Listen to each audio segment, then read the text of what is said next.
Gunalchish. Thank you so much. My Inupiaq name is Ongaluk. My Tlingit name is Kwask. I belong to the Kiksadi clan and I'm wearing my grandfather John Hope's vest. And my name is Ishmael Hope. And before we get started, we're a storytelling group. I know we've seen a lot of wonderful, wonderful dance groups throughout celebration, but here is a chance to see a little bit more of the culture, storytelling. And I'd like to speak to my elders, to our elders, and just show appreciation. Because you're like looking in a reflection. You would be like looking in our reflection if we had the courage to see beyond our shame and our regret and our pain, and to truly see into our better selves. If we had that courage, you would be that reflection. You're our nourishment. You're our love. And I ask that you have faith. Believe in us. We'll try not to let you down. We're here to tell stories in the best way that we can. Some of us don't speak the language. Some of us are still learning. But here we are, speaking in front of these elders tonight, today, this morning actually. Here we are speaking in front of you. And it's like you're the old growth forest, and we're those little small trees. And you're our nourishment. And Beyond Heritage is about thinking outside the box of daylight. That's what I like to call it, thinking outside the box of daylight. It's going a little bit beyond. It recognizes that traditions keep moving. Traditions are still alive. And that the tradition relates to the individual, and the individual contributes to the tradition. And so here we are with a span of young people to elders, people still learning stories, to people who are truly masters, people who can share in their oral language, literally fill books with their stories. And that's what we're here to celebrate. That old growth forest of the human mind. And so we have Sharon Shorty, Morgan Fawcett, Bob Sam, Catherine Atla here tonight as a part of the Beyond Heritage Festival. Tomorrow night, or tomorrow afternoon, Sunday, at the Armory, that building right across over there, the Performing Arts Center, we're going to continue on with Beyond Heritage festivities. And then I would also like to announce, we have Native scholarships, Alaska Native scholarships for youth, ages 10 through 18, called the Summer Theater Arts Rendezvous at Perseverance Theater. It's a full scholarship, just a chance to learn the culture, to learn how to be a leader, to learn how to speak up in front of a group. We're trying to teach young Native people that. And so if you have any interest whatsoever, track me down, trying to find me. There's Leona Schrader D over there. She can hand out some brochures. So we hope you have some young people. We got to, you know what? As young people, to still have faith in young people, we got to hug them sometimes. We got to grab them and then make them go to these things. We got to encourage them. So if you have any young people that you want to encourage, please track us down. We'll try to find something for them. And so I'd just like to introduce Bob Sam and Morgan Fawcett. They're going to share a story with you. Morgan's going to play the flute, the spirit in all things.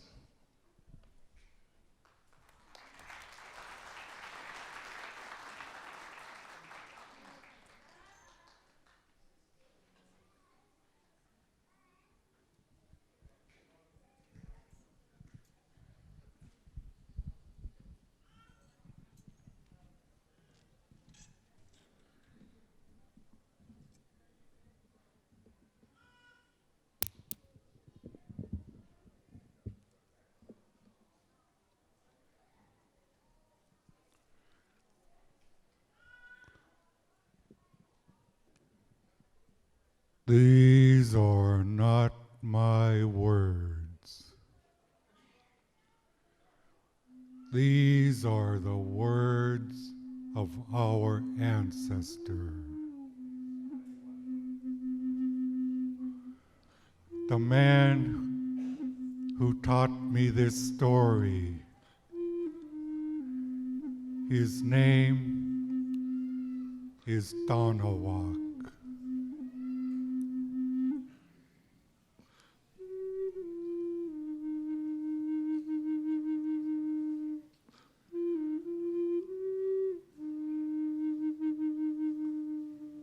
This is what we get together to talk about. Don't be afraid to talk about the Spirit.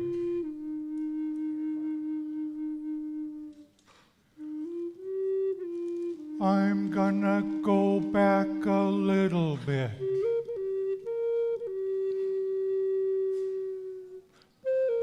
How we got the Spirit.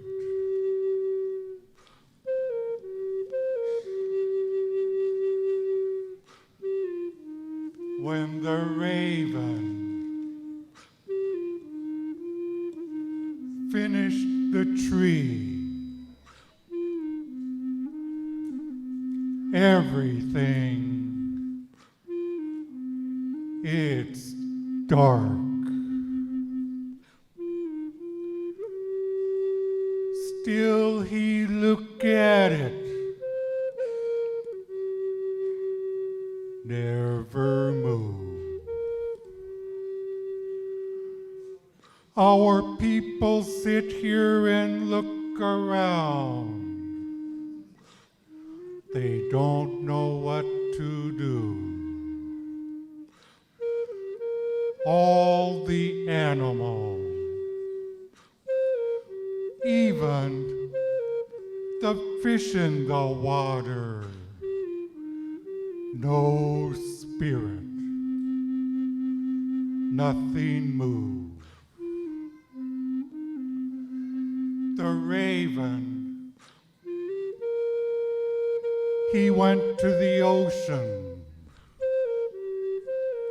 He was walking, proud of himself.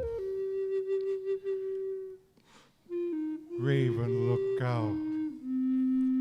He see that big flame come out right in the ocean. The raven is watching it. It keep coming up, big flame. So he looked. There was a young man, hawk. He was watching it, proud of himself. His beak is kind of long. Raven need help from him. Hawk, fly fast. Hawk asked Raven, "Can you help me?" He was thinking about it. How he's gonna get it. What shall I do?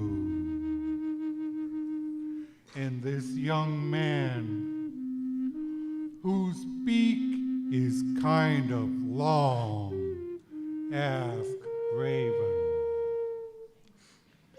"Can you help me?"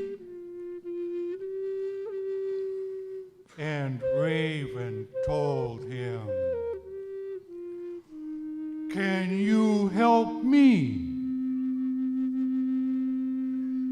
Hawk just looked at him, smiled. walk away.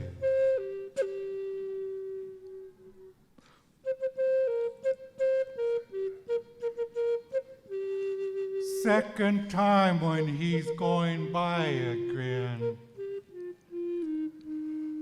Raven says, "Can you help me?" Hawk just look at him, smile, and walk away.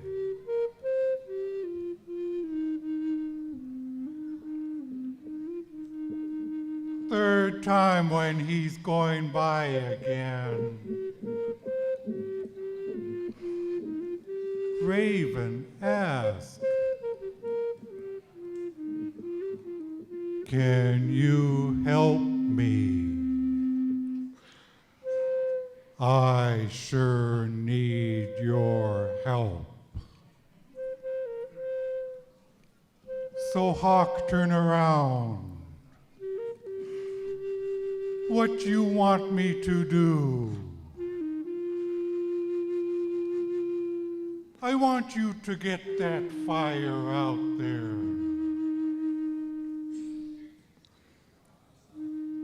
He look at it. "How I gonna get it?" "I'll fix it for you." The raven went up into a tree. He got a stick long at the end, just like cotton. That's the way it looks. And it got the roots to tie it on. When you gonna tie it on, you gonna help people all over this world. You gonna help them. So get it for me.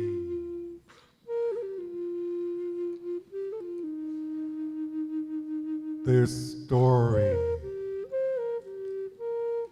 it's real important to me. Right now, what I'm talking about, that's our spirit I'm talking about now.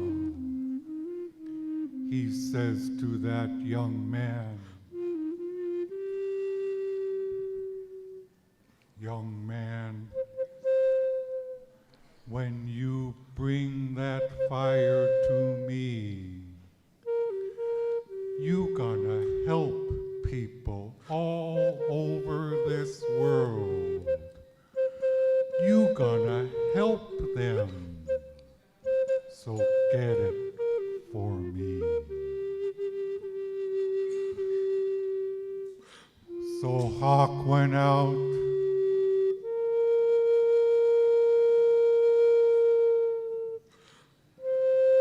He was watching.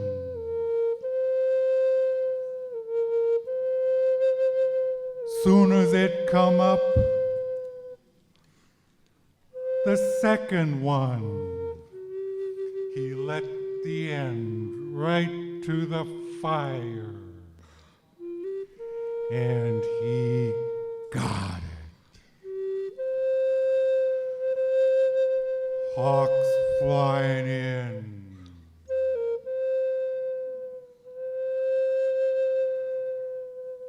Quite a ways from shore, flying so fast, but the flame, it's coming to his face, and he started crying. Raven says to that hawk, "Keep repeating, Juan.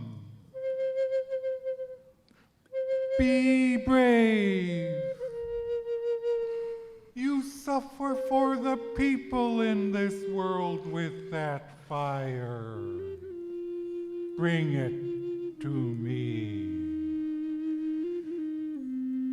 But he's flying.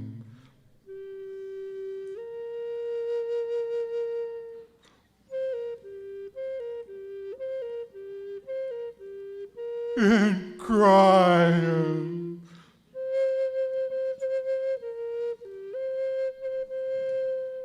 And flying. And crying. Keep repeating. Eagle Juan. Be brave. You suffer for the people in this world with that fire. Bring it to me. That's when the flame went right to his face, that hawk. So he took it off. When he took it off, he talking to him. You helping all the people that you suffer for them.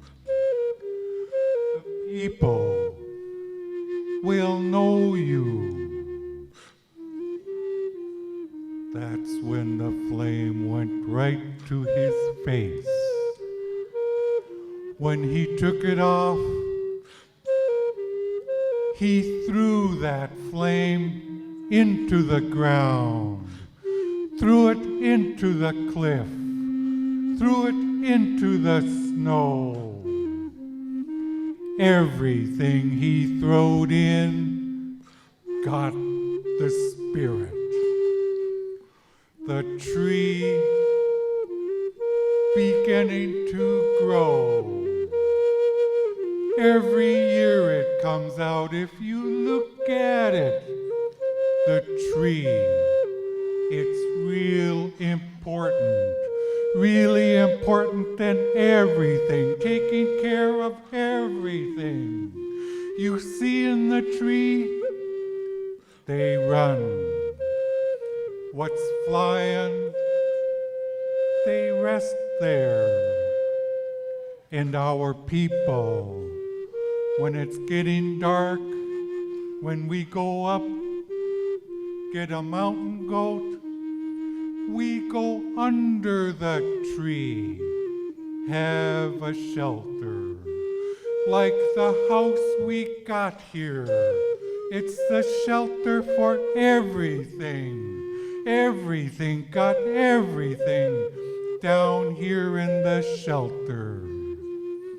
If we don't have a tree, everything not gonna be around. That's why we call them Asquani, the tree people.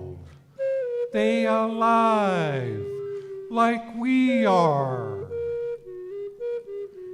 And when we talking to them and the roots hold together all different trees, see if you gonna pull them. It's thick. All that small trees gets together so he wouldn't fall. Because through him, they know. Just like they telling everything to each other. They're watching us, what we do. That's why we respect everything.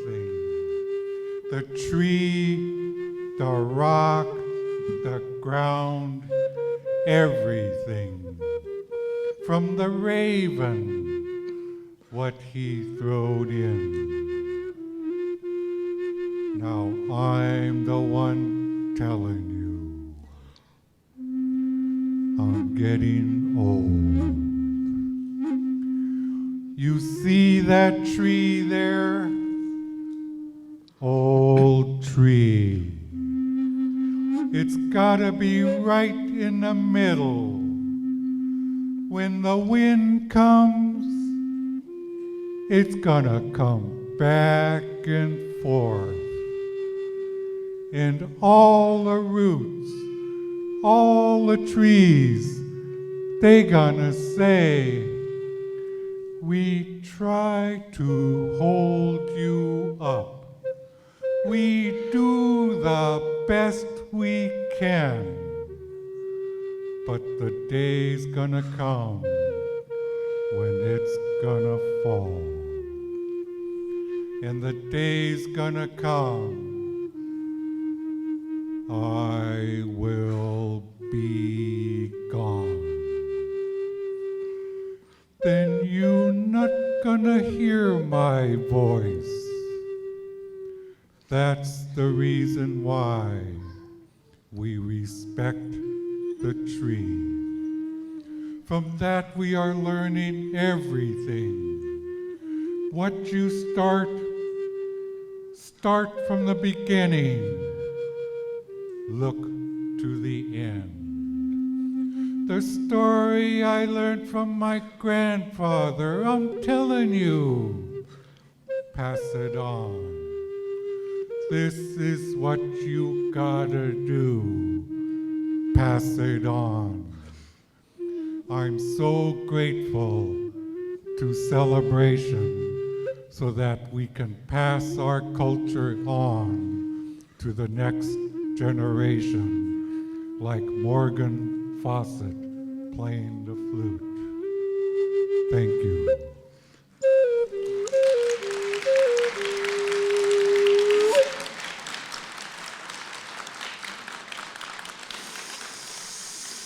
I'm very honored to introduce the next storyteller and a very respected elder, Catherine Atla.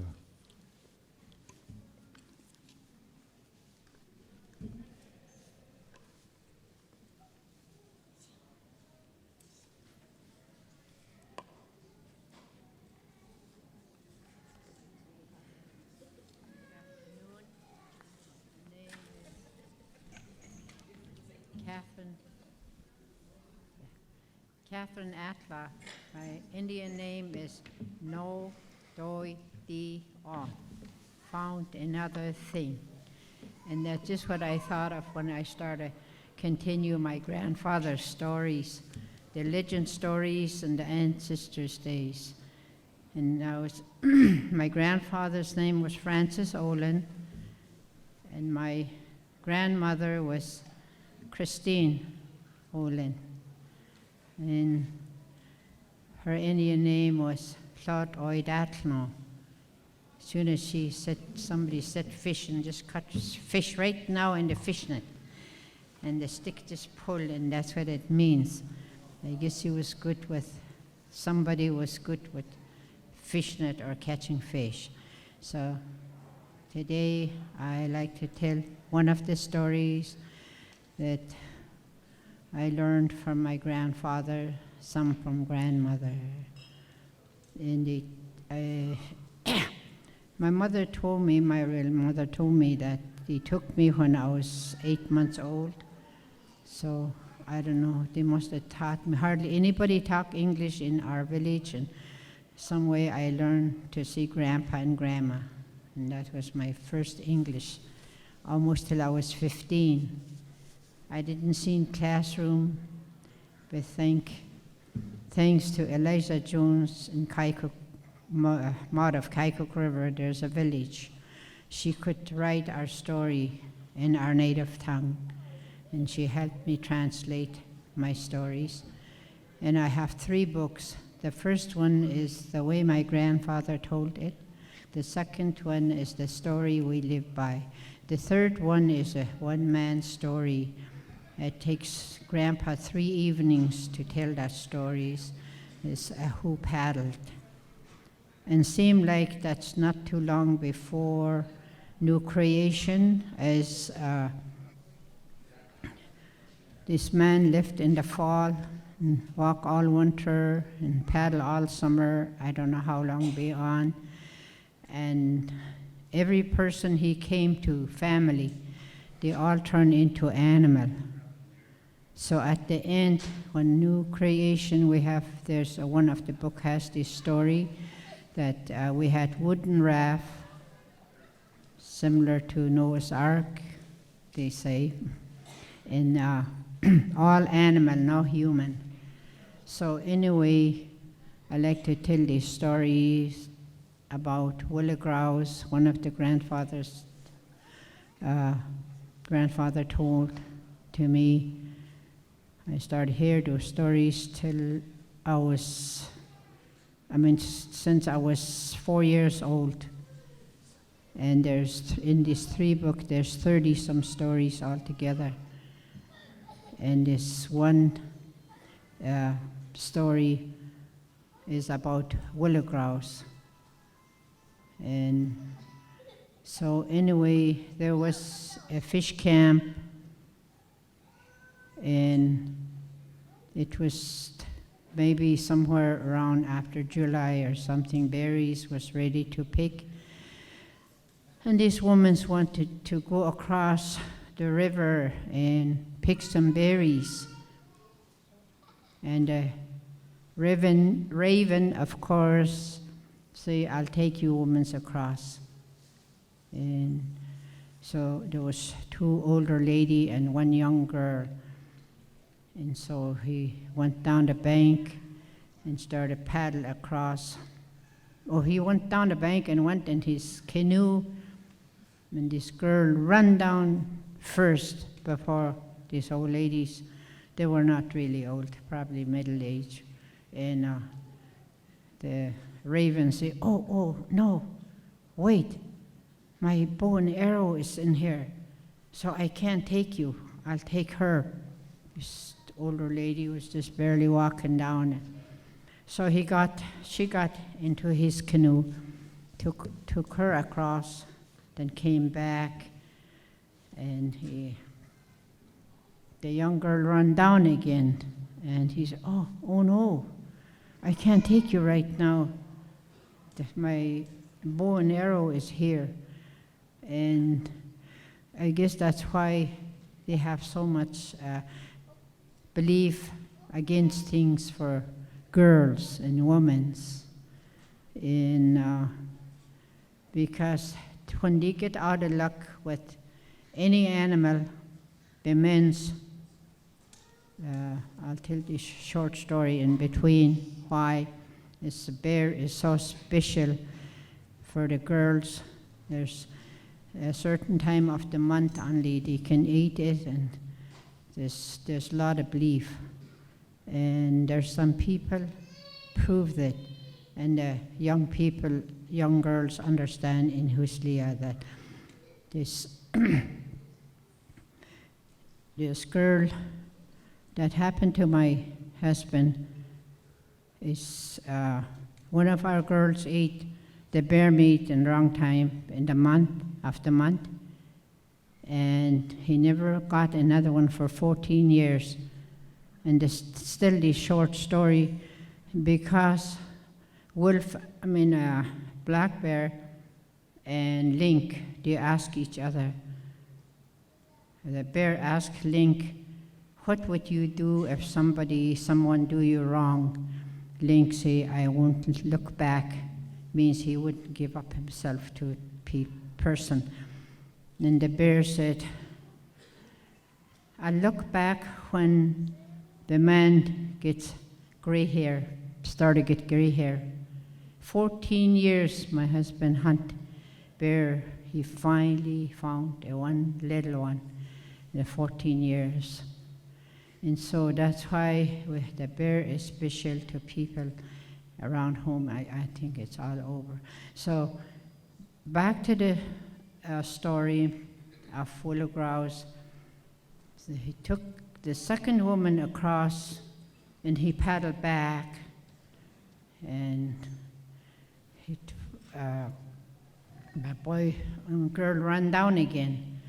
So he took her this time, and he started paddle across, and the current, he pretended the current is taking him down the river, and so he really tried hard to paddle across, and he was drifting down, and only one side and the girl said, "Hey, you're supposed to take me across to those women's.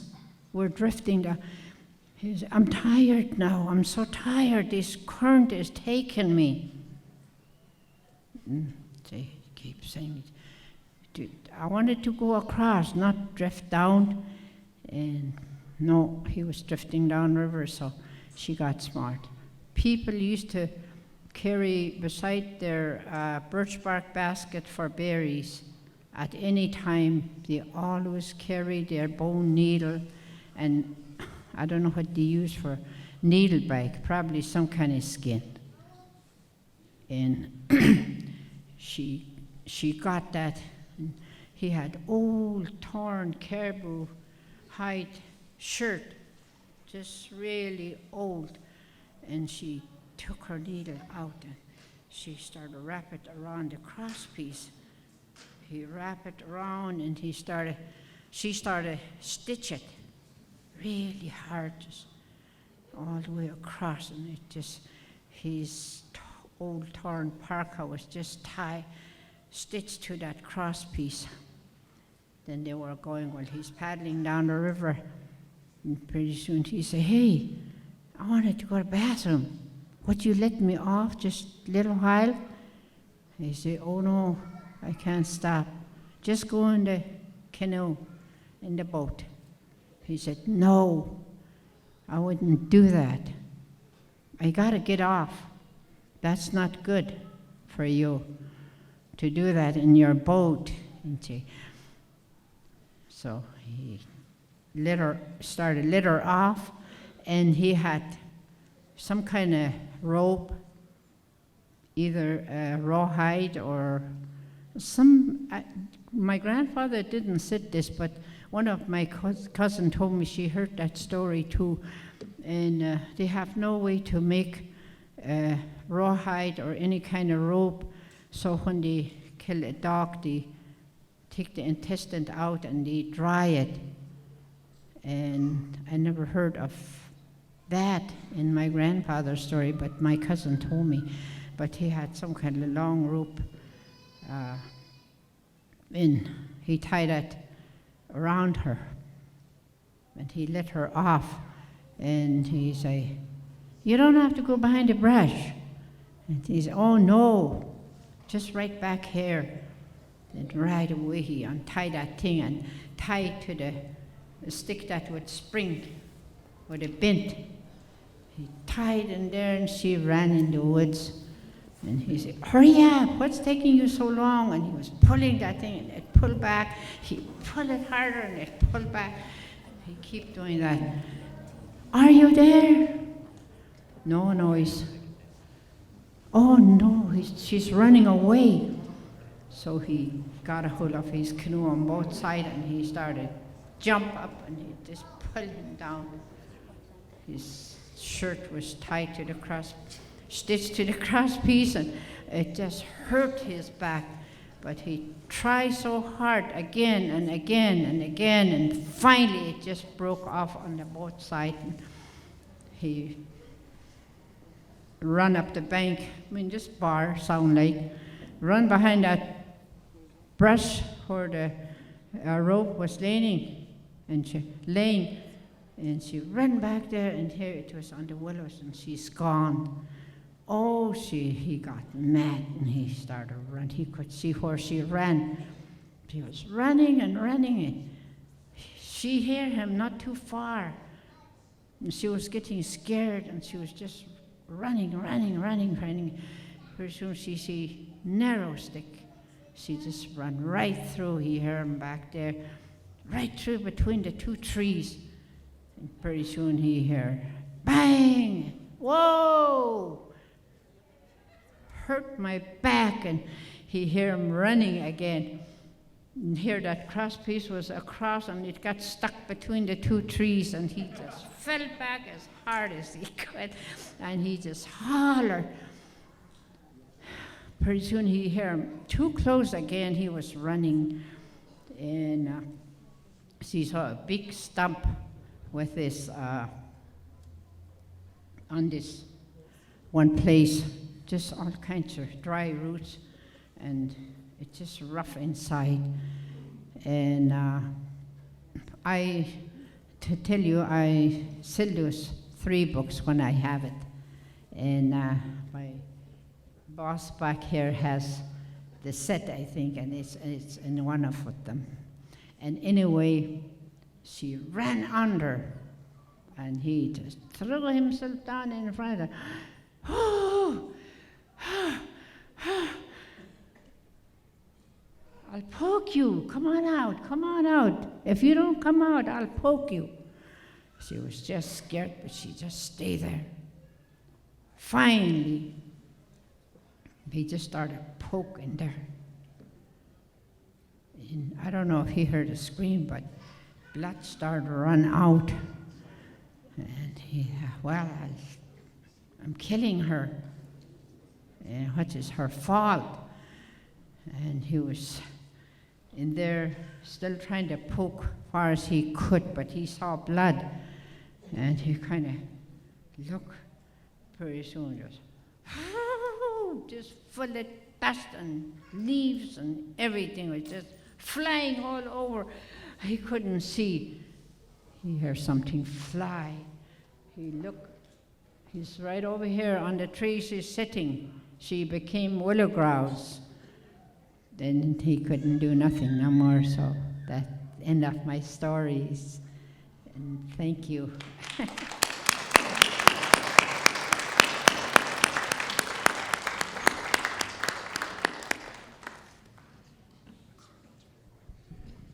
I'm sorry to interrupt the program. I just wanted to announce that there's a Toyota Tacoma truck outside, license plate EZF418. You need to move the truck or it will be towed. It's blocking traffic, and I apologize for interrupting.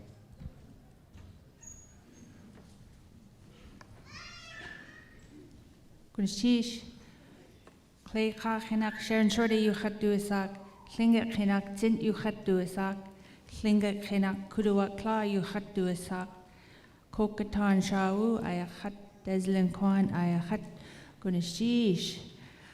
Well, it's really great to be here on stage, to be part of Beyond Heritage. I would like to thank Ishmael Hope for inviting me to participate. I am a storyteller, and I travel around the world sharing my inland Tlingit stories and my northern Shoshone stories.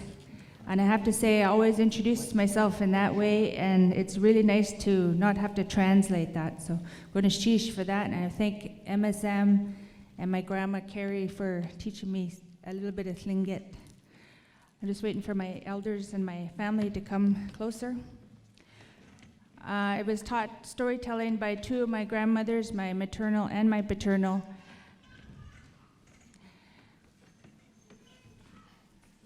Sometimes when you do storytelling, you see the beginning of a story. This is the beginning of a story.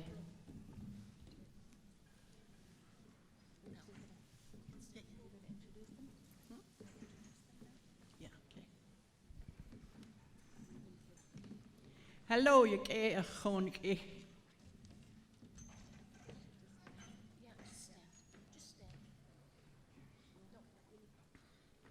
Hoki tan shaya in hot wagu dachati.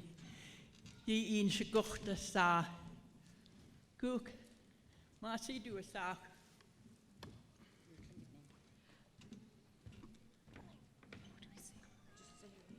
Kaide. Skindia. Wait. Keushi. Sheesh. So the start of this story was that our people moved inland to Teslin, Yukon. I've always wondered why we left, especially when I come here. And so I came over earlier this week at the festival to start exploring that. Have you seen my great-grandmother? She was baptized along with her future husband at the Russian Orthodox Church here. And I'm going to go over the lineage chart. I know it's funny to see a storyteller with this, but it's actually our family tree. So starting with Dashke Ka married Gayade. Did I say that right? Yeah. They had a daughter, Shkindia. Shkindia married Tom Kokla. Kokla. Can you say that? Yeah. He married Kokla. You do a sak linjer enach. They had 3 children, Annie Tom, which would be my great-grandmother, and their grandmother. She had 2 brothers, John Tom and Patrick Tom. I don't know if there's a close-up. This is a picture by George Johnston, who is a wonderful Tlingit photographer. And as you can see up top, that's Annie Tom. And down below is my grandmother, amongst other family members. This is my maternal grandmother here, Zint. She's our main teacher. And then I'm going to show another picture. I should have showed this one first. This is a picture of Zint when she was younger. Her son, Joe Jackson. I don't know if you can guess who that little cutie is, but it's my Auntie Wilma McGill. Really cute. So Annie Tom married Shorty Johnston. They had 6 children, including our grandmother, who was born in 1911, Carrie Johnston, later Carrie Jackson, also known as Zint. So if any of those names sound familiar to you, or any information that you can offer to us, it would be a great honor so that we can connect with our modern-day coastal relatives. And at this point, I'll ask if my mom or my aunties want to mention any further research we found this week, which we've had a great week here. I can say something. Okay. I am the 2nd generation of the inland Tlingit people. That is who we are. My mother was born in the Yukon, but my grandparents were all born around here in Juneau and Angoon. And I'm just the 2nd generation. And so are these girls here. They're the 3rd generation. And she is the 4th generation. So actually, the 2nd generation, it's not too long, that we've been inland. I'm in my 80s. And it just seems that it's just a short time ago that our people had went inland. And the reason they went inland, and we owned a lot of land in the Yukon, the Tlingit people, until the land claims start being settled, and then they cut us right down. But we owned the whole of the southern Yukon, where we came in up through the Taku River. And our people traded from there right till 1905.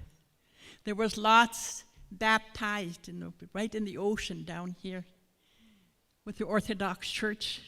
That was the first church they were introduced to, the Russian Orthodox. And they were baptized right down here. We are a very strong religious people, although we are changed because the Russian Orthodox haven't been up in our country. They left it behind. But the Tlingit people, the inland Tlingit people, were the most travelingest people. They used to go inland and trap and get dry fish, dry salmon, whatever it was, and trap the furs, and they'd bring it down here. And they always made sure they were here for Easter. And 1905 was the last time that I can remember, and that's when they were baptized right out here in the inlet. And it was in April, Easter time, because I've got a daughter there. Her grandmother was one of them that was baptized, and she has the scroll. It's on a piece of cloth. It's not on paper, and that's how we know our generations are like that. And then after, when the gold rush started, and that's when our people stopped coming down then. But this was their home. I've talked with my people, and we say it's just like coming home. And I want to thank you people for welcoming us, the inland Tlingit people. We do feel close to you. Hopefully one day we can ask you to come inland to our land and celebrate. So we'll see what happens. I'll turn it over to my people. These are Crow people, Coquitlam people, and I belong to the Eagle clan. And they are my children. I feel like that with them. I'm their father's people. So I'll turn, and I want to thank you again for listening to us and treating us the way you do.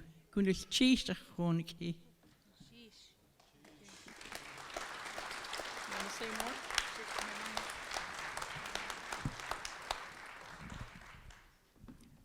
I said my name earlier, Shkindia Yuchat Duasak, but what I wanted to say is that my older sister, Kayashi, and I, we bumped into, like our mom would say, some relatives.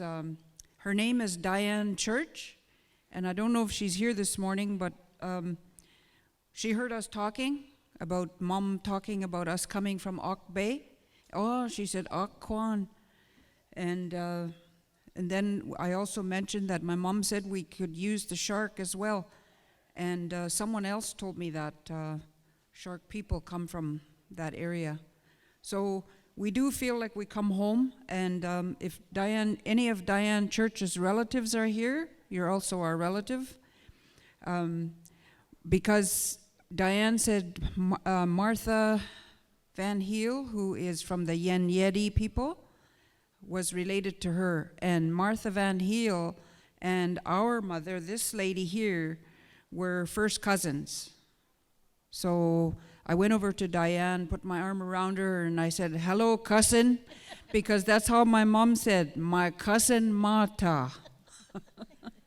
So, thank you.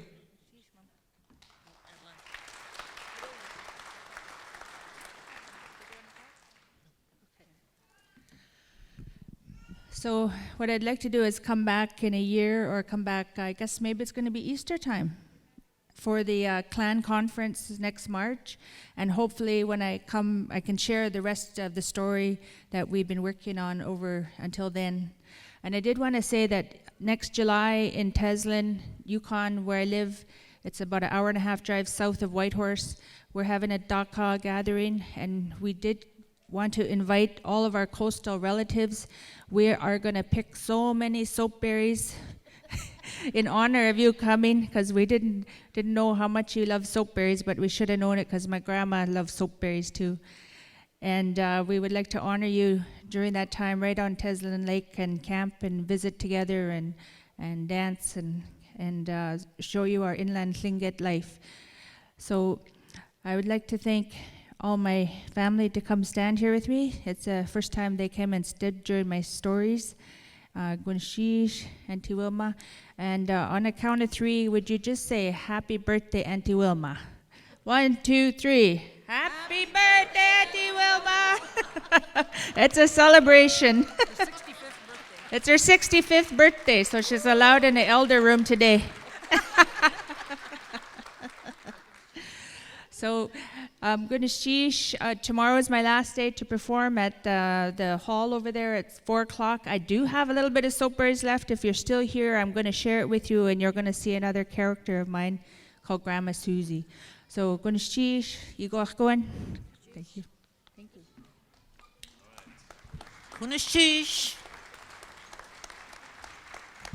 Wow, can you believe that? We actually ended on time. Gunlashchish. Thanks so much. Let's all recognize everybody. Please stand up and say hi to the crowd. Gunlashchish.